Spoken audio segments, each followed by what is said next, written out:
All right, hi, it's Mr. Yeager again. Today we're going to be looking at how to do all the lens ray diagrams. The nice thing is, after you do all the mirror diagrams, these are generally a lot easier for students because basically you're going to see a lot of similarities between convex lenses and concave mirrors. I know that's a little confusing, that it's the two opposites, but there again, you're talking about two different devices as well, and you're going to see similarities with concave lens and the convex mirror. We're going to essentially do the same process. We're going to go through all of them so you see how all of them are done. We will describe the images, and we'll go from there. Okay, so here we go. So the first situation we're going to do is we're looking at lenses, convex. Okay, and we already talked about where for convex lens, the light goes through on the other side of the lens. All right. That means the focal length will be a positive number, and that's going to be important, obviously, when we start doing the math. You're going to see I'll probably just use the mathematical terms instead of writing everything out. All right? So it'll lead to a positive F. All right? It's positive focal length. So if I get to my ray diagram, same exact thing. The y-axis is going to be my lens this time. A lot of times, students, again, like to draw out the type of lens we're dealing with. All right? The other thing, and this is one little switch, we still label the sides F, okay? And this time we do want to label both sides because the object is going to be placed on the left, but the image is going to appear on the right because the light will go through. So F, F. The other one, we don't label C. There is no C principal axis anymore, all right, with a lens. That's because it's not like the mirror or like with the mirror, you could technically extend that circular mirror all the way around and say that's where the center is. The lens is closed up, so the center of the lens is already right here. All right, it's already in the middle of it. So some people think this is easier. What we do is we label it 2F, 2F. And actually, see, I already made that mistake as I set this up some. It's not going to be DO is greater than C. It's going to be DO is greater than 2F. 2F, 2F. All right, completely forgot about that. 2F. All right, close this up. All right, so that is one of the big differences instead of C. Now that's even more obvious because now you know 2F is 2 times F. That's even easier to understand than the C. All right, but let's get going with this.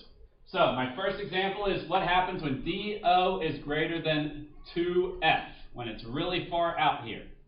All right, when it's really far out. All right, we do 2 light rays again. 2 light rays. All right. And so what we do is basically the same thing we did before. Sorry, where's mine? There we go. We do two specific light rays. We have one light ray, start from the top, go straight towards the lens. What's the lens going to do? It's going to refract it through F on the other side. Right through F on the other side.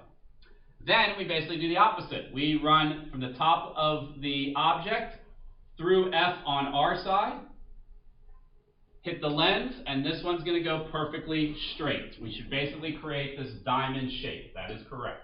And the area where the 2 spots intersect, let me change pens here so we can see this a little bit better. That is my image. That is my image. All right. Again, the left is going to be considered negative DI. The right is going to be considered positive DI. And so you can see what we have here. It's on the positive side. It's made by the real light. This image is going to be real. It's going to be inverted. It's going to be diminished. It's going to be smaller, diminished. I'm just going to write dim. And then where is it? We say it's between F and 2F. F and 2F. All right? So again, think about that. Think about the first one with the concave mirror when it's farther out. All the exact same descriptions. That image on a concave mirror when you were beyond C came right between F and C. It was inverted, real, and diminished. So a lot of similarities here. Okay, so if I go back to this, DI, it's going to be, how do we say this again? It's going to be DI is less than 2F, but greater than F. All right, you're going to have a negative magnification because it's inverted, but M is going to be also less than 1. You're going to have a negative less than 1 M because it's diminished, and you're going to have a real image. All right. Next one. What if DO is onto F? What if DO is onto F?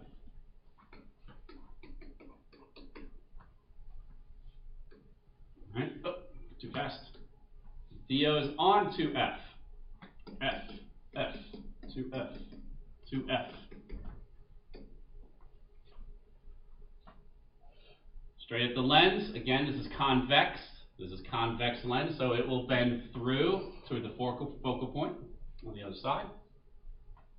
And that other one, bend through F, and then stretch to the other side. Again, the diamond shape. What you are again hoping, this one's always a little difficult, is that you're hoping that that image will appear onto F. Okay, it should be right onto F. So again, this one's going to be real.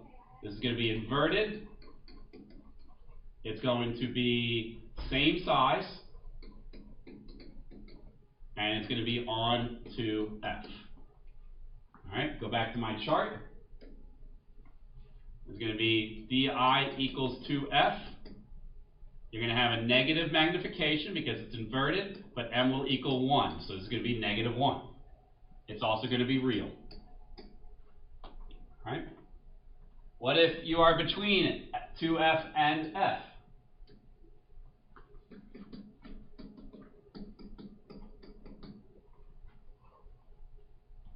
Between F and 2F.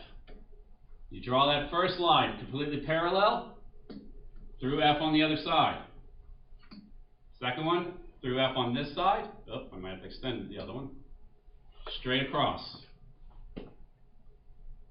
Right? You're going to get a very large image, very large, still inverted, still real. So real, inverted, enlarged, and beyond 2F. Beyond 2F. Okay? Good. Moving on. Now, if you're on F, we're going to ignore. There is no image again. There is no image when you are on F because you can't have those two intersecting rays. The one never even seems to go through. So we just ignore F. You're not going to get that one. I do sometimes give you the concave one just to see if you catch it, the concave mirror. I've never given the convex lens as an example. DO is less than F. What if we're really close? All right, so now we're getting to the more complicated ones. These are the ones that I know are always tough. Sorry, let me label this one. DO, this is when it's greater than F, but less than 2F. Between. Okay? All right. What if you are in front of F? In front of F. DO is less than F. All right? This is again still with a convex lens. Convex lens. All right. You're going to see a lot of similarities again with how we did it for a concave mirror when you got really close. The first one hits and goes through. The second one, we start at F, top of the object, up to the lens. Technically, this light does go through. The thing is, the real light will never meet up, but I can create the sight lines off of the refracted ray. The sight lines off the refracted ray. All right? And so what will happen is that you actually create an image behind the object. All right? Behind the object. All right? And in this case, all right, you're on the negative side, so this is your virtual image. Okay? It's a virtual image. It will be upright. It will be enlarged. And we will just say it has a negative DI for where it is. It's on the same side as the object. All right? So again, that's one of those ones that's a little difficult, but exact same setup as the mirror. All right? Except basically these two light rays are, in the opposite direction. All right? Basically the things are switched. All right? So that is a convex lens if you are closer than F. So you have a negative DI. magnification, you have a positive magnification and m is greater than 1. Oops, I never filled out that row. Weird. I'll come back to that. This is virtual. Sorry, I kind of zoomed through this one. Going back to this one. We said di is greater than 2f. It's beyond 2f. Okay. M was negative, but m was greater than 1. And this was real. So sorry about that. So going back to the last one we just did, negative di, virtual image, positive m because it's upright, m is greater than 1 because it is enlarged. So that's all the convex. Again, convex lens, very close, very much similar to concave mirrors. It's just how kind of that second ray goes. How about concave? Well, again, on concave, we said the focal point is in front of the lens. So this is the negative di zone. So this means that you will have a negative focal length for concave lenses. And there's only one situation for concave lens. It doesn't matter where you place it.